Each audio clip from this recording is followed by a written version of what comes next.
Alright, what's going on, guys? It's Chad. Back here over on some more Warzone. I made a video yesterday talking about the new Elden Ring stuff, and honestly, there is some mixed feedback. I'd say like 75% of people are like, you know what, yeah, I'll try it out. But the other 20-25% of players that heard about the new Elden Ring stuff are kind of like, yeah, I don't know how I feel about that, man. Which is understandable. Apparently, it's not led by Miyazaki. It's made by like a different team, but to be fair, I'm pretty sure different teams have worked on other games. Regardless, I'm definitely gonna play it when it comes out. But a lot of people were disappointed that I didn't do like a whole reaction video to the entire thing. So first of all, I apologize for not recording that whole thing. I didn't even think about it at the time when I was doing it, but I did keep notes when I was watching it. So after the Game of the Year winner was announced, I ended up tweeting Astro Goat, and everybody that's cultured were like, fuck yeah, dude, I'm happy about it. It deserves it, blah, blah, blah. But there was a lot of salty people. I would expect saltiness when like there's actually bad games as nominees.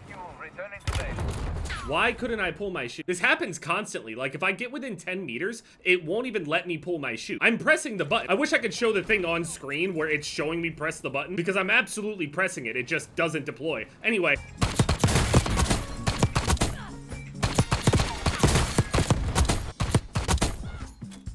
Mission timeline expires. UAV exiting CAO.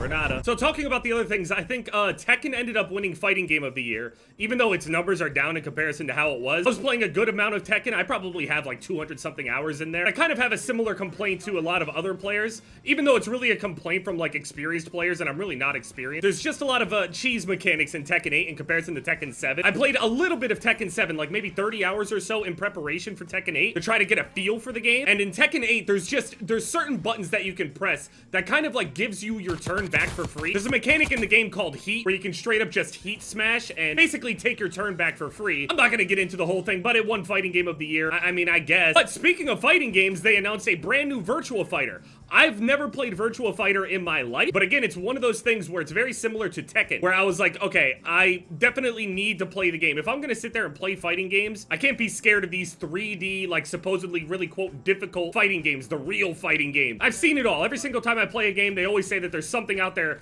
way more hardcore. My shit crashed. Okay, cool. I was legit playing for hours before this, and it just goes and crashes like that. Okay, I just rejoined the same match, I think. Yeah, I never got to play the other Virtua Fighter. I think I played like one Virtua Fighter a long, long time ago, but like didn't really play it, you know what I mean? He's not getting that kill. They announced Slay the Spire 2. Astrobot won Best Family Game, which I think really played a huge part in winning Game of the Year. I think that you can find a reason to dislike and hate on all of the different entries in there, right? I feel like Astrobot, no one has like a real good reason as to why Astrobot shouldn't win. You can feel not too strongly about the game, but you can't actually point anything like wrong with it out. Whereas with the other games, there's like very dedicated fan bases that feel very, very strongly about shit. So they'll react more, I guess, hastily. On top of that, Astrobot is the highest rated one out of all of the nominees. Probably my biggest complaint about the entire show overall, Silent Hill 2 deserved at least sound design. At least the sound design. Silent Hill 2 deserved so much more. And I really hope that it doesn't scare them away from making more remakes and making them to that quality that they did, because genuinely, Silent Hill 2 is a life-changing game. I can't really say the same for all of them, for me personally anyway. Silent Hill is something that, like, it changes you as a person. My biggest complaint is that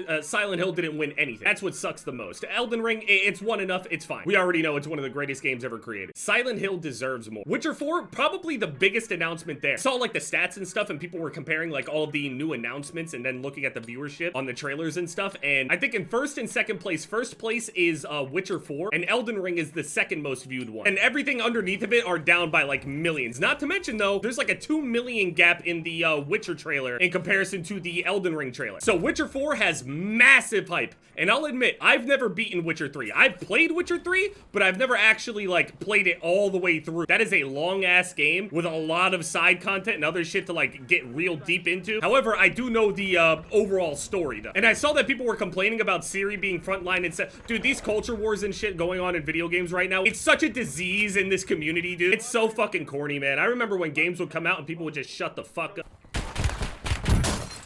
You're not killing me. So I'm absolutely gonna have to do something with Witcher 4 whenever that comes out. That shit probably ain't gonna be out until like 2026, 2027 or some shit though. Wukong won the action game category. I think I voted for Warhammer in the action category because I think overall Warhammer's action is probably the best part of the game and is probably best in class, in my opinion. I had so much fun. Listen, I loved playing through Wukong. I did a whole series on it or whatever, but I played a lot of Warhammer, multiplayer included, and there's just something about fighting the hordes of them screaming, swinging the sword around, throwing grenades, punching shit. Absolute banger. The best action in my opinion. Borderlands 4. Now, I haven't played Borderlands since like Borderlands 2. I think I played Tiny Tina's with some of my friends, but I was never super big into Borderlands overall. Had a cool trailer and stuff. They showed more Splitgate 2. People are scared of playing hard game. Best game direction. I think that Silent Hill was in that category, and I think that's what I voted for. And in terms of like the narrative and everything, I mean, Silent Hill is unmatched. I'm sorry. Silent Hill is ridiculous. These other games, okay, yeah, cool story. It's all connected, high quality, detailed, long, but Silent Hill has an actual impact, a real impact. The Helldivers update, I made a couple videos on Helldivers. That was fun, but I'm not a big Helldivers guy. I can only play it so much. For like the gameplay loop, I don't like it enough for me to be able to continuously play it over and over and over again. Loop just isn't for me, which is odd too because the loop over on Warhammer was completely fine for me, but even that did get old. Power World has a giant update. I'm gonna have to go back and play that shit. I don't know about videos, but I definitely need to go back and play that. The first Berserker Kazan, I think that's the name. Tekken ended up announcing a new character, collaboration with Final Fantasy 16. Tekken and Final Fantasy have done collabs before. I believe in Tekken 7 they had Noctis. In this one they have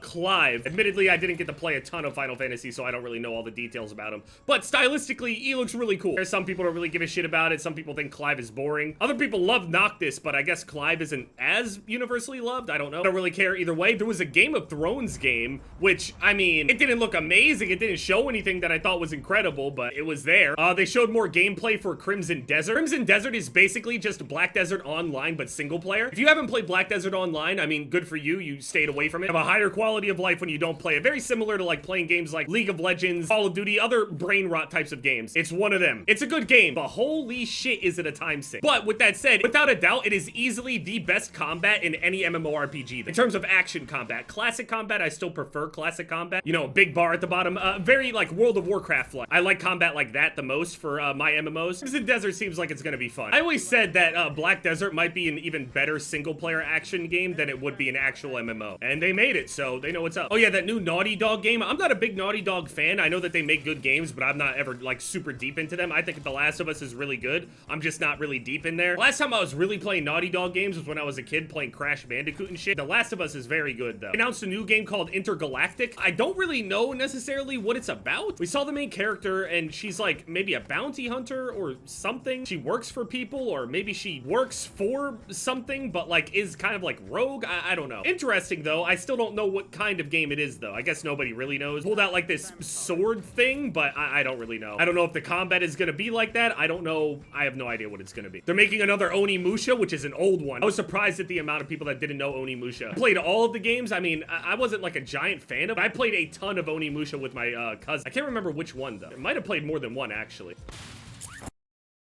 Dude, are you fucking kidding me? They're also making another Okami. Again, I was also surprised at the sheer amount of people that had no idea what Okami was. Okami is like, it's set like a whole bar visually, and they're probably gonna do it all over again. The game is gonna be fucking beautiful. I already know it. I don't even need to see the full-blown gameplay yet. I know that the game is gonna be absolutely gorgeous.